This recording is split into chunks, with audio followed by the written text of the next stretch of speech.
Good day, freshmen. Good day, freshmen. This is Mr. McIntyre, and I am back with yet some additional World War II information. Shout out to the Galzinski family for this fantastic States Shape t-shirt. All right. Well, today, America saves the world. For real this time. Let's get started. And I want to do away with that.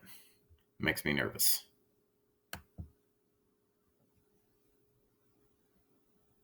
Man, we slowly save the world every day. Okay, so when we left off, the United States had been attacked by the Japanese at Pearl Harbor, and from there, the United States moves slowly to save the world. This time, slowly. All right. So, as we get started here, I'm going to go ahead and move to our topic of the day, and that is the war in Europe.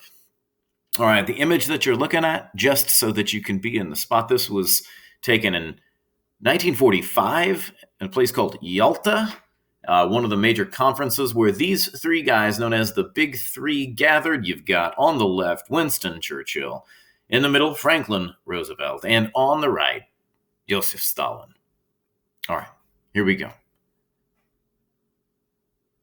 The Grand Alliance of World War II joined Churchill's Britain, the United Kingdom, to Stalin's Soviet Union, to Roosevelt's United States. It was only the threat of Hitler's Germany that could have brought these three nations into what was considered and called the Strange Alliance.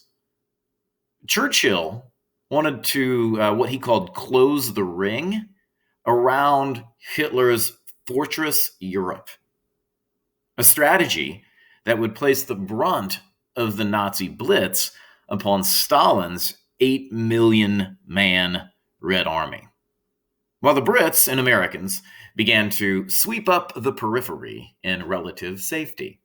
Rightly so.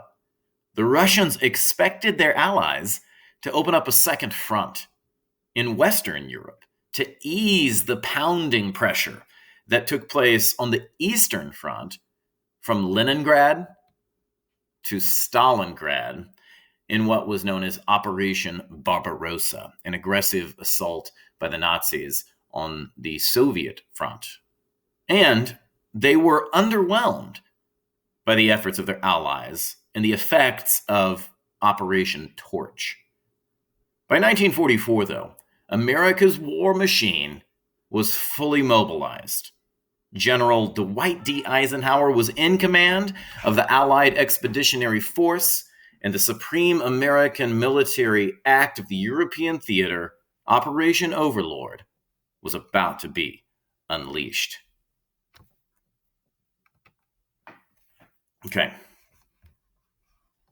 I'm going to pause. How can I pause? I need a break. House. So here's the Grand Alliance. Churchill, Roosevelt, Stalin. These are all-time greats. This would be like Jordan, LeBron, and Kobe. If those three guys joined forces to beat Hitler, if Hitler could ball. Now, at the same time, it's also called the Strange Alliance, because the guy on the right is a ruthless dictator and one of the worst people in the history of the world, and he is joining forces with a couple of people revered as a couple of the greatest men in the history of the world. And so you've got this incredibly strange alliance. And I won't say which side I would stand on this next analogy, but imagine if Donald Trump were to choose Bernie Sanders to team up with as his vice presidential candidate. Think about that strange alliance working together. And they were brought together by this guy right here, Adolf Hitler. Why are we not maximized? There we go. All right, so there is nothing that could bring these guys together but Adolf Hitler. An enemy of my enemy is my friend. And that's how the United States and Great Britain felt about Joseph Stalin and the Soviet Union.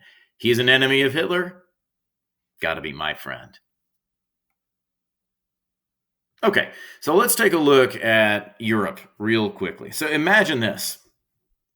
Your buddy who sits with you in class, but on the other side of your desk pod, is getting jackhammered by about 4 million Nazis. What do? Operation Torch. Of course. Go fight in North Africa for 8 days and plan to help your buddy for 3 years. Now, fortunately, your boy can take 3 years of soul crushing because your boy doesn't have a soul, and his name literally means man of steel, Joseph Stalin. And Stalin leads, at the end of the war, a 13 million man army, the largest in world history. And those guys defended the namesakes of communism: Leningrad and Stalingrad.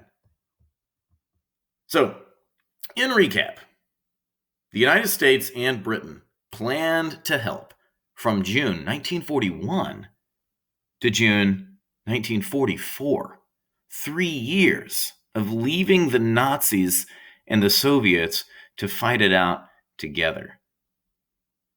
This had better have been a doozy of a plan. It was. And it was planned by this guy. This is General Dwight D. Eisenhower. I am never wrong. I am always Dwight. Hashtag dad joke. Hashtag granddad joke.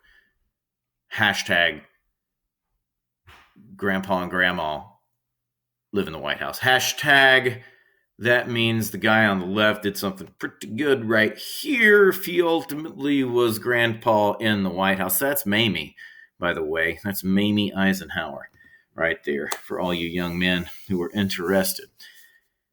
And that most epic of all American military acts of the European theater, Operation Overlord, you know it better as D-Day, was this image that we have been looking at time and time again. And so when we meet again, the United States will finally be unleashed on the Nazis.